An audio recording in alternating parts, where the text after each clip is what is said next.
বিসমিল্লাহির রহমানির রহিম। আজকের এই নির্বাচনী জনসভা উপলক্ষে এই নির্বাচনী সভায় উপস্থিত জনাব মির্জা ফখরুল ইসলাম আলমগীর সহ আমার সহকর্মীবৃন্দ এবং আমার সামনে উপস্থিত বিশেষ করে এই ঠাকুরগাঁ জেলার সহ আশেপাশের এলাকার উপস্থিত প্রিয় ভাই ও বোনেরা, আসসালামু আলাইকুম। আসসালামু আলাইকুম। কেমন আছেন আপনারা? মা বোনেরা কেমন আছেন? আলহামদুলিল্লাহ।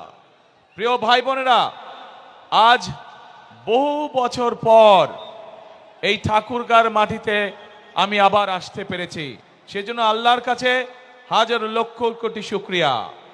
আপনাদের নিশ্চয়ই মনে আছে, আগে প্রায় প্রতি বছর শীতের সময় আমি এই ঠাকুরগাঁও অঞ্চলে আসতাম, পঞ্চগড় এলাকায় আসতাম, বিভিন্ন গ্রামে যেতাম, উপজেলাগুলোতে যেতাম, পৌরসভাগুলোতে যেতাম। দুস্থ মানুষ, বয়স্ক মুরব্বী যারা আছেন, মা বোনেরা ছিলেন, দুস্থ নারী যারা, তাদের জন্য শীতের সময় গরম কাপড় কম্বল নিয়ে আমরা হাজির হতাম এবং হাজার হাজার মানুষের কাছে চেষ্টা করতাম সেই গরম কাপড় পৌঁছে দিতে, যাতে তারা শীত থেকে নিজেদেরকে রক্ষা করতে পারেন। প্রিয় ভাই বোনেরা, আজ আবারও সেই ঠাকুরগাঁর মাটিতে আমি এসে আপনাদের সামনে দাঁড়িয়েছি। আজ এসেছি আপনাদের সামনে ভিন্ন একটি পরিস্থিতি বা ভিন্ন প্রেক্ষাপটে। প্রিয় ভাই বোনেরা, আগামী 12 তারিখে নির্বাচন, আগামী মাসে, এই মাসের 12 তারিখে নির্বাচন। এই নির্বাচনে বাংলাদেশের মানুষ তাদের যে অধিকার কেড়ে নেওয়া হয়েছিল সেই অধিকারের প্রয়োগ করবে বাংলাদেশের মানুষ।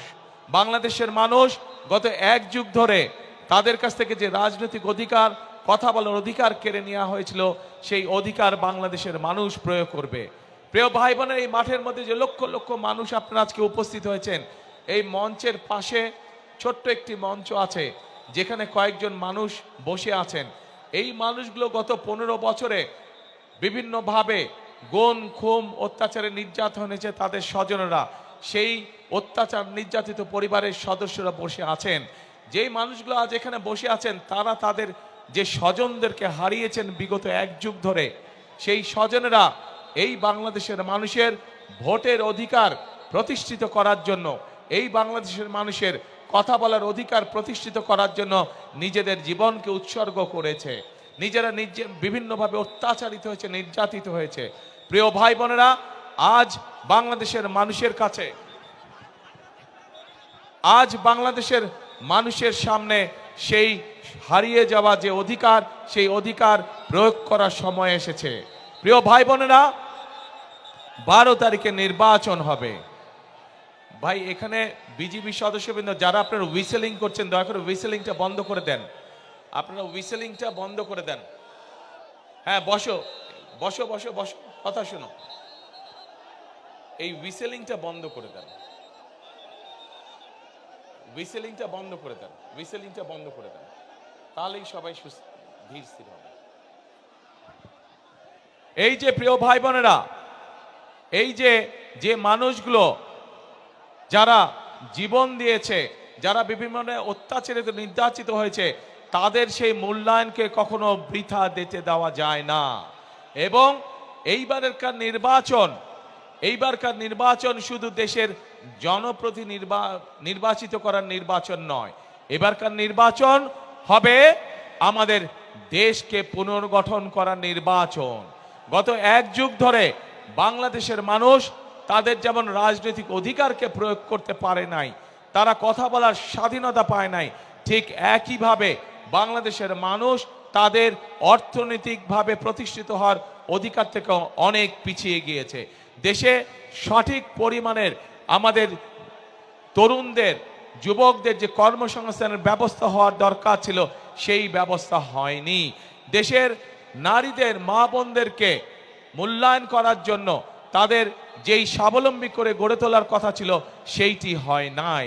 দেশের যুবকদেরকে প্রশিক্ষণের মাধ্যমে দক্ষ শ্রমিক হিসেবে গড়ে তোলার করা উচিত ছিল, সেই কাজটি হয় নাই। দেশের কৃষকদের অর্থনীতিকে মেরুদণ্ড সহযোগিতা করার জন্য, অর্থনৈতিকভাবে সহযোগিতা করার জন্য যেই সহযোগিতা করা উচিত ছিল সেই কাজটিও করে নাই বিগত স্বৈরাচার সরকার। প্রিয় ভাই বোনেরা, আজ সময় এসেছে আমরা 12 তারিখের নির্বাচনে যেমন জনগণের প্রতিনিধিকে নির্বাচিত করব, একইভাবে আমরা দেশ পুনর্গঠনের কাজে হাত দিব। প্রিয় ভাই বোনেরা, বাংলাদেশের অর্ধেক জনসংখ্যা হচ্ছে নারী। এই নারীকে যদি আমরা আমাদের কর্মের সাথে সম্পৃক্ত করতে না পারি, তাহলে কোনোভাবেই দেশকে এগিয়ে নিয়ে যাওয়া সম্ভব না। সেই জন্যই আপনারা দেখেছেন দেশনেত্রী খালেদা জিয়া যখন দেশ পরিচালনার দায়িত্বে ছিলেন, তখন ইনি বাংলাদেশের মেয়েদের শিক্ষা ব্যবস্থাকে বিনামূল্যে করে দিয়েছিলেন। আজ বাংলাদেশের হাজারো লক্ষ কোটি নারী শিক্ষার আলোয় আলোকিত হয়েছে, কিন্তু এই নারী, এই মা বোনদেরকে আমরা অর্থনৈতিকভাবে স্বাবলম্বী করে গড়ে তুলতে চাই। এবং সেজন্যই আমরা চাই যে এই যে বাংলাদেশের প্রত্যেকটি ঘরে ঘরে গৃহিণী যারা আছেন, যারা ঘরের কর্ত্রী, তাদের কাছে আমরা ফ্যামিলি কার্ড পৌঁছে দিতে চাই, প্রত্যেকটি ঘরে প্রত্যেকটি নারীর কাছে। এই ফ্যামিলি কার্ডের অধিকার হবেন এই দেশের মায়েরা, এই ফ্যামিলি কার্ডের অধিকার হবেন এই দেশের নারীরা। এবং এই ফ্যামিলি কার্ডের মাধ্যমে আমরা প্রত্যেকটি নারীর কাছে তার সংসার যাতে উনি স্বাচ্ছন্দ্যে পরিচালনা করতে পারেন, তার জন্য আমরা একটি প্রতি মাসের সহযোগিতা তার কাছে পৌঁছে দিতে চাই। প্রিয় ভাই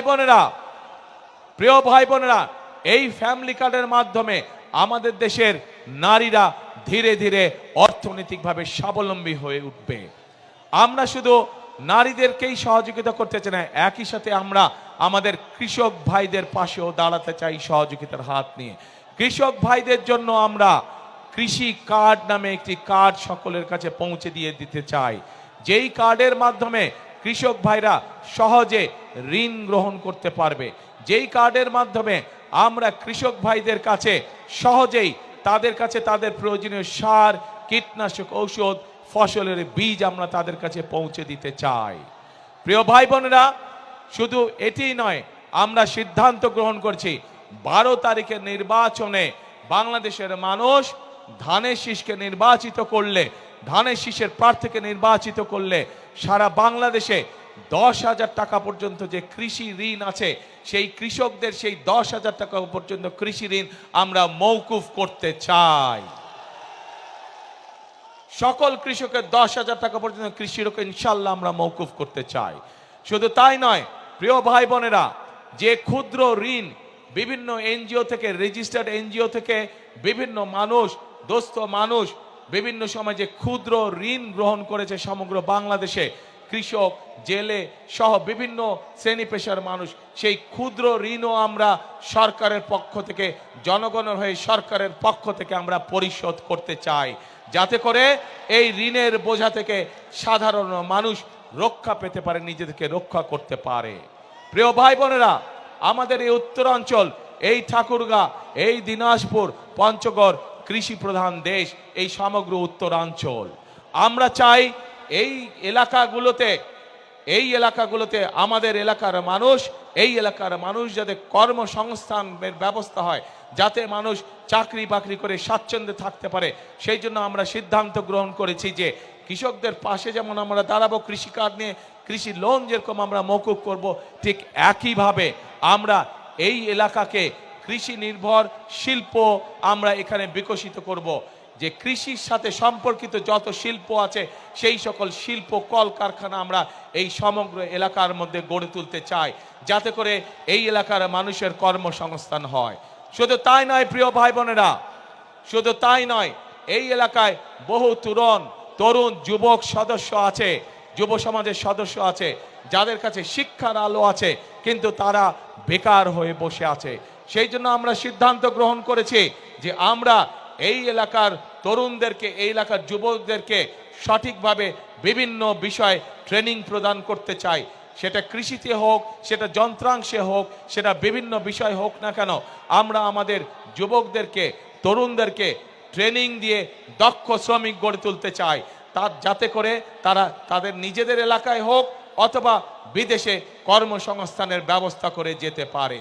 প্রিয় ভাই বোনেরা, আমরা দেশকে সামনের দিকে এগিয়ে নিতে চাই।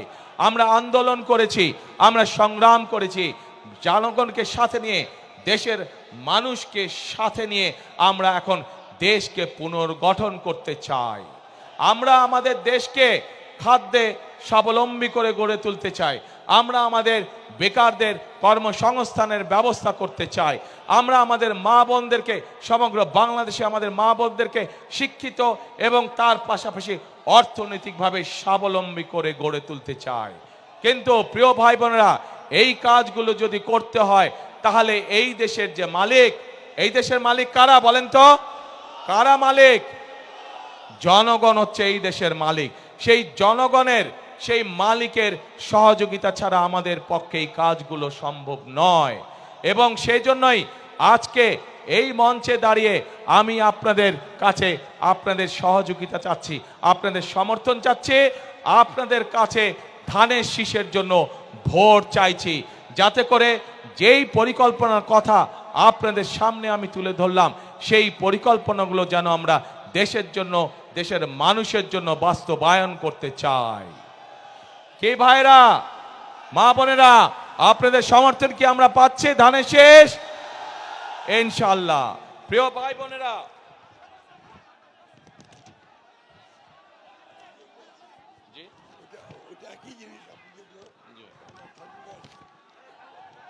প্রিয় ভাই বোনেরা, এইখানে এই এলাকার মানুষের অনেকগুলো দাবি আছে। আমি আপনাদের সামনে, আমার সামনে যেই দাবিগুলো আছে সেইগুলোর ব্যাপারে, কয়েকটির ব্যাপারে আমি আপনাদের সাথে আলোচনা করতে চাই। আমরা পঞ্চগড় এবং ঠাকুরগাঁয় যে চিনি কল আছে, যে রেশম কারখানা আছে, পঞ্চগড়ে যে চা শিল্প আছে, এই শিল্পগুলোকে আবার আমরা গড়ে তুলতে চাই, যাতে করে এই এলাকার মানুষ বেকার না থাকে, যাতে করে এই এলাকার মানুষ কর্মসংস্থানের মাধ্যমে হালাল রুজি করে বেঁচে থাকতে পারে।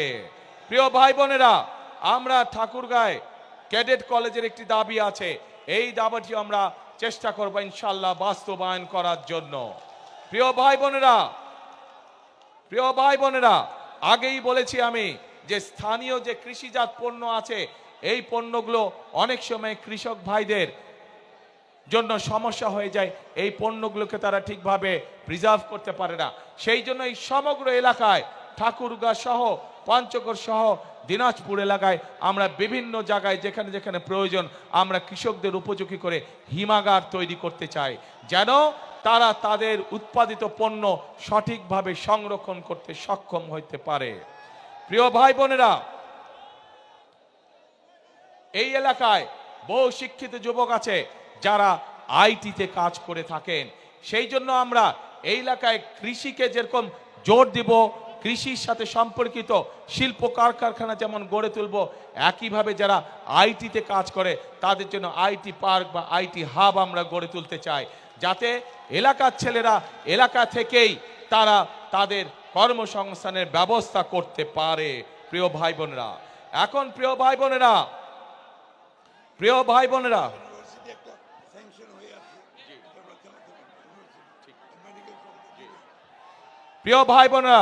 বিগত এক যুগ বেশি সময় ধরে যেই স্বৈরাচার এই দেশের মানুষের কাঁধে বসেছিল, তারা শুধু নিজেদের স্বার্থ দেখেছে, জনগণের স্বার্থ দেখে নাই। সেই জন্যই আমরা দেখেছি বাংলাদেশে, সমগ্র বাংলাদেশে কিভাবে বাংলাদেশের মানুষ, সাধারণ মানুষ চিকিৎসা থেকে বঞ্চিত হয়েছে। প্রিয় ভাই বোনেরা, আমরা বাংলাদেশের মানুষের কাছে গ্রামে গ্রামে, বিশেষ করে মা বোনদের জন্য এবং শিশুদের জন্য চিকিৎসা ব্যবস্থা নিশ্চিত করতে চাই। এবং সে কারণেই আমরা সিদ্ধান্ত গ্রহণ করেছি যে ইনশাআল্লাহ বিএনপি আপনাদের ভোটে আল্লাহর রহমতে সরকার গঠন করলে আমরা হেলথ কেয়ারার নিযুক্ত করব, যাদের দায়িত্ব হবে গ্রামে গ্রামে গিয়ে মা বোনদের এবং শিশুদেরকে ঘরে বসে চিকিৎসা সুবিধা প্রদান করা। এবং একই সাথে এই এলাকার মানুষ যাতে আরো ভালো চিকিৎসা পায়, সেই জন্য মেডিকেল কলেজের যে দাবিটি আছে ইনশাআল্লাহ সেটিও আমরা বাস্তবায়ন করব। প্রিয় ভাই বোনেরা, এই এলাকার মানুষ যাতে উচ্চ শিক্ষায় শিক্ষিত হতে পারে এবং নিজেকে গড়ে তুলতে পারে, তার জন্য পাবলিক ইউনিভার্সিটির একটি বিষয় আছে, সেই বিষয়টিকে ইনশাল্লাহ আমরা দেখব। কিন্তু প্রিয় ভাই বোনেরা, এখন যেই আসল কাজটি, সেই কাজটি হচ্ছে এই যে আপনাদের সামনে কথাগুলো আমি তুলে ধরলাম, এই কাজগুলো যদি আমাদেরকে সম্পন্ন করতে হয় তাহলে আমাদের একার পক্ষে করা সম্ভব না। আমাদেরকে আপনাদের সহযোগিতা প্রয়োজন, আপনাদের দোয়া প্রয়োজন, আপনাদের সমর্থন প্রয়োজন, আপনাদের ভোট প্রয়োজন। প্রিয় ভাই বোনেরা, আজ আমি ঠাকুরগাঁ, দিনাজপুর, নীলফামারী সমগ্র এলাকার, এই বৃহত্তর এলাকার মানুষের কাছে, ভাই বোনদের কাছে, মা বোনদের কাছে আজকে আমি এসেছি ধানের শীষের পক্ষে ভোট চাইতে। আপনারা যদি আমাদের হাতকে শক্তিশালী করেন, আপনারা যদি আমাদেরকে সমর্থন দেন, ইনশাল্লাহ অতীতে যেমন বিএনপি সকল সময় আপনাদের পাশে ছিল, এলাকার উন্নয়নের জন্য কাজ করেছে, মানুষের দুঃখ ঘুচানোর জন্য কাজ করছে, ইনশাল্লাহ ভবিষ্যতেও আমরা একইভাবে আপনাদের পাশে থাকব, একইভাবে এলাকার উন্নয়নের কাজ করব, একইভাবে আমরা এলাকার মানুষের দুঃখ ঘোচানোর কাজ করব। প্রিয় ভাই বোনেরা, আজ এটি নির্বাচনী জনসভা। আমি আজকে মনে করি এই নির্বাচনী জনসভায় সাধারণত আমরা কি দেখেছি, নির্বাচনী জনসভায় আমরা দেখি যে সাধারণত এক দল আরেক দলের বিপক্ষে কথা বলে থাকে। কিন্তু আজ যদি আমি অন্য কোনো দলের বিপক্ষে কথা বলে থাকি, তাহলে জনগণের কি তাতে কোনো লাভ হবে? জনগণের লাভ হবে না। জনগণের জানতে চায় যে জনগণ যে আমাদেরকে ভোট দিবে, আমরা জনগণের জন্য কি করব, এলাকার জন্য কি করব, এলাকার মানুষের জন্য আমরা কি করব। সেই জন্যই আজকে আপনাদের সামনে আমরা আমাদের দলের যে পরিকল্পনা, সেই পরিকল্পনাগুলো আমরা আপনাদের সামনে তুলে ধরেছি, এবং এই পরিকল্পনা তুলে ধরার মাধ্যমেই যেই কাজগুলো করব, সেই কাজগুলো করার মাধ্যমে আজ আপনাদের সমর্থন আমরা প্রত্যাশা করছি, আপনাদের সমর্থন আমরা আশা করছি। প্রিয় ভাই বোনেরা, এই দেশটি, বাংলাদেশটি হচ্ছে 20 কোটি মানুষের দেশ। আমরা সকল সময় একটি কথা বিশ্বাস করি, দেশনেত্রী বেগম খালেদা জিয়া এত নির্যাতনের পরেও উনি একটি কথাই বলতেন যে এই দেশই হচ্ছে তার প্রথম এবং তার শেষ ঠিকানা। বিএনপির প্রত্যেকটি নেতাকর্মী, শহীদ জিয়ার প্রত্যেকটি সৈনিক, খালেদা জিয়ার প্রত্যেকটি সৈনিক বিশ্বাস করে যে বাংলাদেশই হচ্ছে তার প্রথম এবং বাংলাদেশই হচ্ছে তার শেষ ঠিকানা। কাজেই প্রিয় ভাই বোনেরা, এই দেশ আমরা বিশ্বাস করি জনগণই সকল ক্ষমতার উৎস, এবং যেহেতু আমরা বিশ্বাস করি জনগণই সকল ক্ষমতার উৎস, সেই জন্য আমরা জনগণের সামনে এসে দাঁড়িয়েছি। জনগণের সমর্থন নিয়ে, জনগণের ভালোবাসা নিয়ে, জনগণের শক্তিতে আমরা বাংলাদেশকে পুনর্গঠন করতে চাই। যেই বাংলাদেশে সাধারণ মানুষ, খেটে খাওয়া মানুষ নিরাপদে রাস্তায় চলাচল করতে পারবে, যেই বাংলাদেশে সাধারণ মানুষ নিরাপদে ব্যবসা বাণিজ্য চাকরি বাকরি করতে পারবে, যেই বাংলাদেশে মা বোনেরা নিরাপদে কর্মসংস্থানের ব্যবস্থা করতে পারবে, নিরাপদে পথে চলাচল করতে পারবে, যেই বাংলাদেশের শিশুরা, ভবিষ্যৎ প্রজন্মরা তাদের শিক্ষা ব্যবস্থা সুন্দরভাবে করতে পারবে, যাতে করে তারা মানুষ হয়ে গড়ে উঠতে পারে, যেই বাংলাদেশে তরুণ সমাজেরা, যুব সমাজের সদস্যরা তাদের লেখাপড়ার পরে কোনো না কোনো একটি কর্মসংস্থানের ব্যবস্থা করতে পারবে, তাদেরকে বেকার থাকতে হবে না। যেই বাংলাদেশে আমরা এমন একটি বাংলাদেশ চাই, যে বাংলাদেশে মানুষ অন্তত ন্যূনতম চিকিৎসা ব্যবস্থা থেকে, চিকিৎসা সুবিধা থেকে বঞ্চিত হবে না।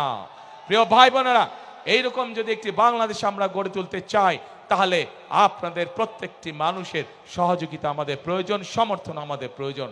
প্রিয় ভাই বোনেরা, আপনারা কি এরকম বাংলাদেশ গড়তে চান? কারা কারা এরকম বাংলাদেশ গড়তে চান? তাহলে প্রিয় ভাই বোনেরা, আমাদের কাজ একটি, কথা একটি, সেই কাজ এবং সেই কথা হলো করব কাজ। কি ভাই, করব কাজ, গড়ব দেশ, সবার আগে বাংলাদেশ। প্রিয় ভাই বোনেরা, আমরা আন্দোলন করেছি, আমরা 71 সালে যুদ্ধ করেছি, আমরা এই দেশকে স্বাধীন করেছি। 2024 সালে আমরা ছাত্র জনতার অভ্যুত্থান দিয়ে এই দেশের স্বাধীনতা রক্ষা করেছি। এখন আমাদেরকে দেশকে গঠন করতে হবে। এখন আমাদের এই দেশকে তৈরি করতে হবে, এই দেশের অর্থনীতিকে, এই দেশের গণতন্ত্রকে আমাদেরকে মজবুত করে গড়ে তুলতে হবে, যাতে এই দেশের মানুষের সামনে একটি নিরাপদ ভবিষ্যৎ তৈরি হতে পারে। প্রিয় ভাই বোনেরা, ৭১ সালে আমরা যখন যুদ্ধ করে দেশ স্বাধীন করেছিলাম, তখন আমরা দেখিনি কে মুসলমান, কে বৌদ্ধ, কে হিন্দু, কে খ্রিস্টান। আমরা ২০২৪ সালের গণ অভ্যুত্থানে যখন রাজপথে সারা বাংলাদেশের মানুষ নেমে এসেছিল স্বৈরাচারের বিরুদ্ধে, আমরা দেখিনি কে মুসলমান, কে হিন্দু, কে বৌদ্ধ, কে খ্রিস্টান। প্রিয় ভাই বোনেরা, এই দেশে হাজার বছর ধরে প্রত্যেকটি ধর্মের মানুষ আমরা শান্তিতে বসবাস করেছি। আগামী হাজার বছরেও আমরা চাই প্রত্যেকটি ধর্মের মানুষ শান্তিতে এই দেশে বসবাস করবে। যে যার যোগ্যতার ভিত্তিতে, যে যার মেধার ভিত্তিতে সামনের দিকে এগিয়ে যাবে। প্রত্যেককে বিচার করা হবে তার যোগ্যতা, তার মেধার ভিত্তিতে, ধর্ম দিয়ে কোনো বিচার করা হবে না তাকে। প্রিয় ভাই বোনেরা, সেই জন্য আসুন সেই রকম একটি বাংলাদেশ যদি গড়ে তুলতে হয়, তাহলে বিএনপি ইনশাআল্লাহ আপনাদের পাশে আছে। সেই রকম একটি যদি বাংলাদেশ গড়ে তুলতে হয়, বিএনপিকে বাংলাদেশের জনগণ তাদের পাশে সকল সময় পাবে। কাজে আসুন আমরা আমাদের সেই প্রত্যাশিত বাংলাদেশকে গড়ে তোলার জন্য আজকেই এই জনসভায় শপথ নেই। এই জনসভা হোক আমাদের সেই শপথের জনসভা, যেই জনসভায় আমরা শপথ নিব আমরা আগামী দিনে একটি নিরাপদ বাংলাদেশ গড়ে তুলব, যেই বাংলাদেশে সকল ধর্ম মতের মানুষ একসাথে কাজ করবে, একসাথে দেশকে আমরা গড়ে তুলব। প্রিয় ভাই বোনেরা, পরিশেষে আমি এই এলাকার উন্নয়ন, এই বাংলাদেশের উন্নয়নের জন্য আপনাদের সকলের কাছে ধানের শীষের পক্ষে ভোট চাইয়ে যাচ্ছি আপনাদের কাছে। আমি কি আপনাদের সমর্থন পেতে পারি প্রিয় ভাই বোনেরা? ইনশাআল্লাহ। এবং এই যে আমার সাথে যেই মানুষগুলো দাঁড়িয়ে আছেন আপনাদের এলাকার সন্তান, এই মানুষগুলোর হাতে আমরা দলের পক্ষ থেকে ধানের শীষকে তুলে দিয়েছি। এই প্রত্যেকটি মানুষকে আপনারা ১২ তারিখ পর্যন্ত দেখে রাখবেন। ১২ তারিখে এরা নির্বাচিত হলে পরে তাদের দায়িত্ব হবে ২৪ ঘন্টা আপনাদেরকে দেখে রাখা, এই এলাকাকে দেখে রাখা, এই এলাকার মানুষকে দেখে রাখা। আমি কি এই মানুষগুলোকে আপনাদের হাতে দিয়ে যেতে পারি? ইনশাআল্লাহ। প্রিয় ভাই বোনেরা,